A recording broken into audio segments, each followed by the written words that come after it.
Words, what your feelings are about that performance? Struggling personally, and I imagine knowing what Sheffield United fans are, they'll be struggling with it as well. So, yeah, really disappointing evening.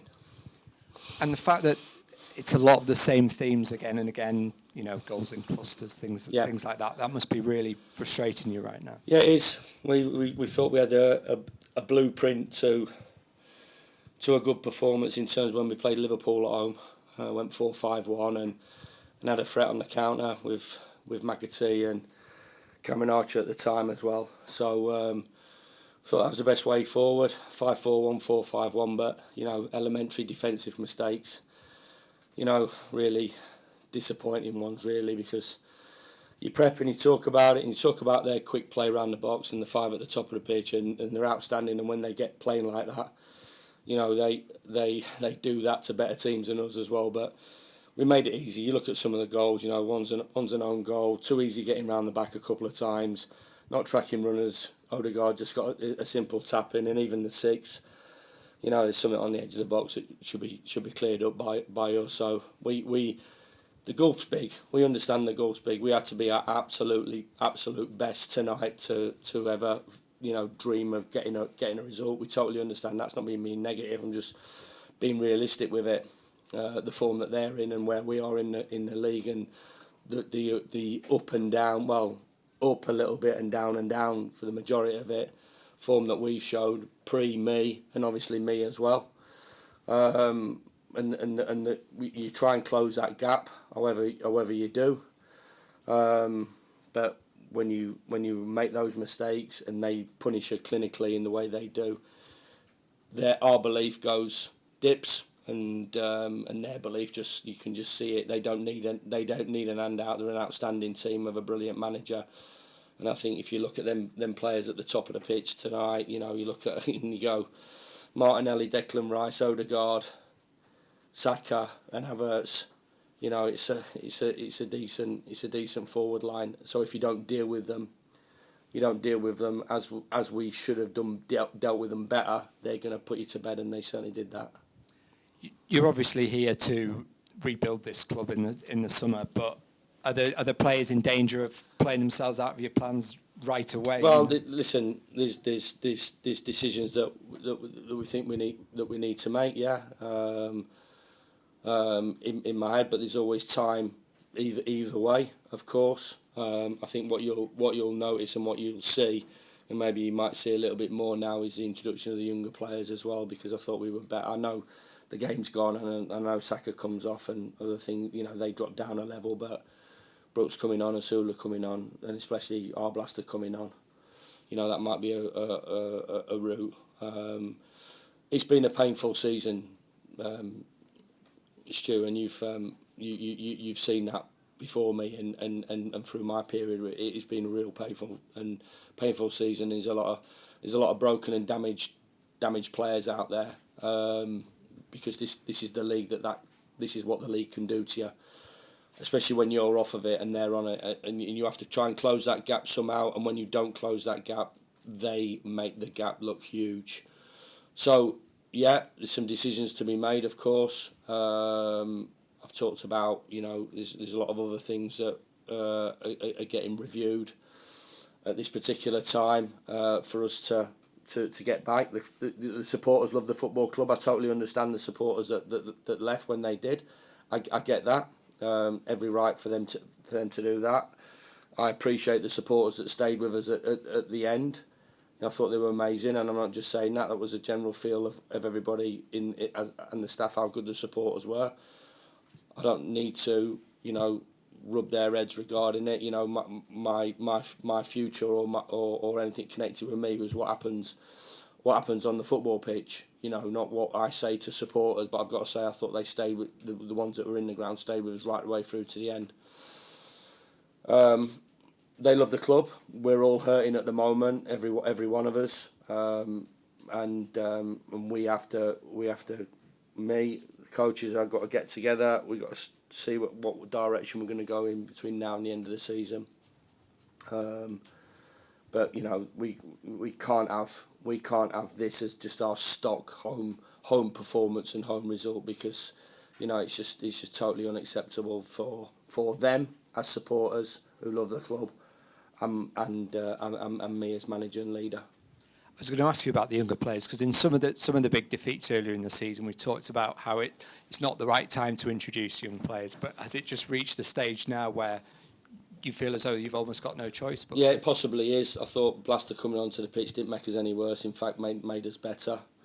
So we've got to see, with those players that are going to take us forward next year. So, and that isn't putting the blame on players today that we're all in the same boat. I don't think there was any player apart from the young boys, Asula,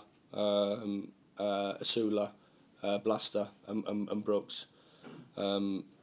Nobody really came out with 7s or 8s, and that includes me as well in that. So I have to take that responsibility in terms of me getting it right.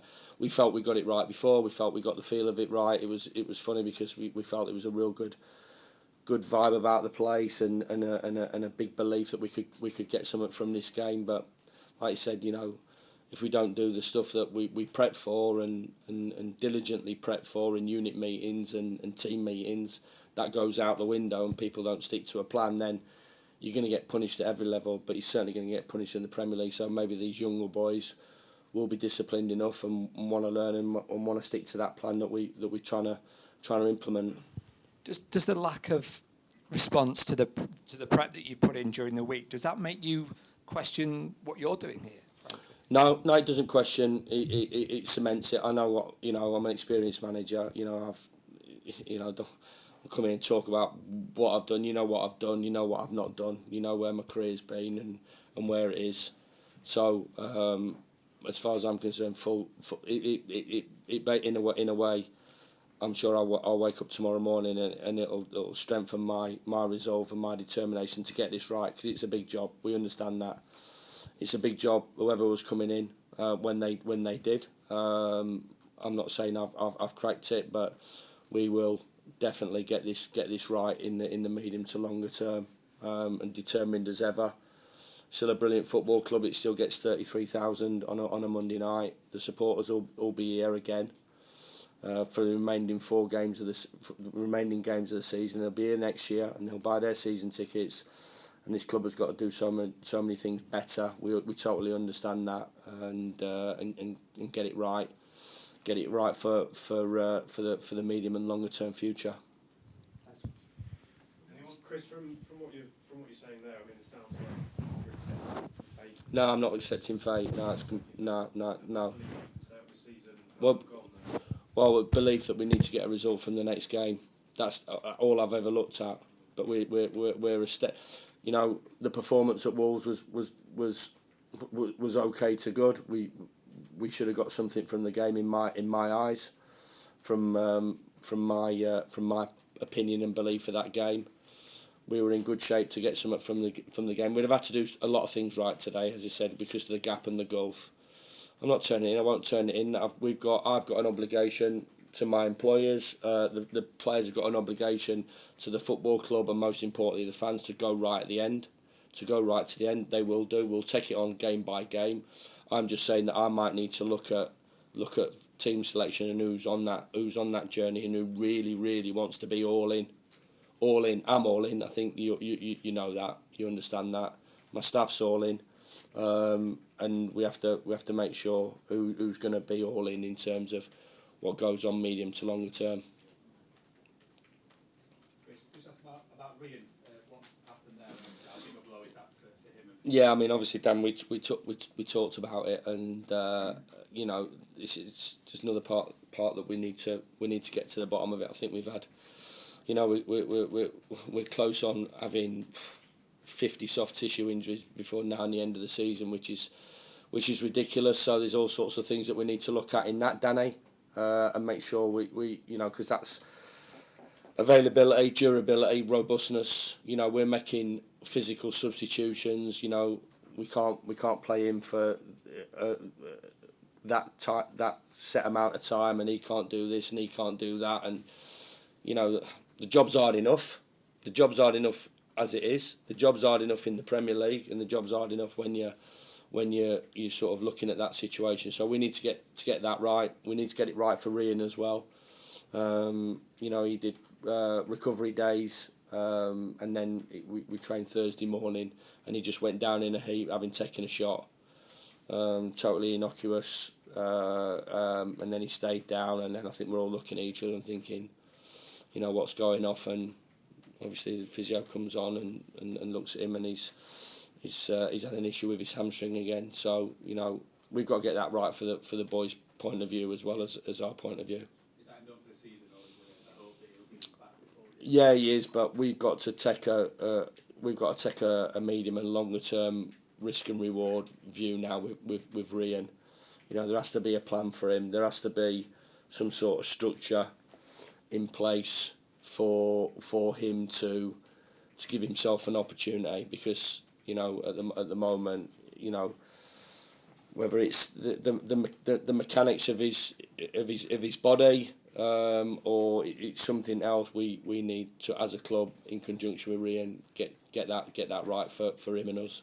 Yeah. Is that as much for mentally as well as physically? Because it's a horrible road for him to go down, isn't it? He'll come through it. He'll come through it, but, you know, he needs all our support, and as you know, he'll get that. Thank you. All good. Cheers, guys. Thanks. Try.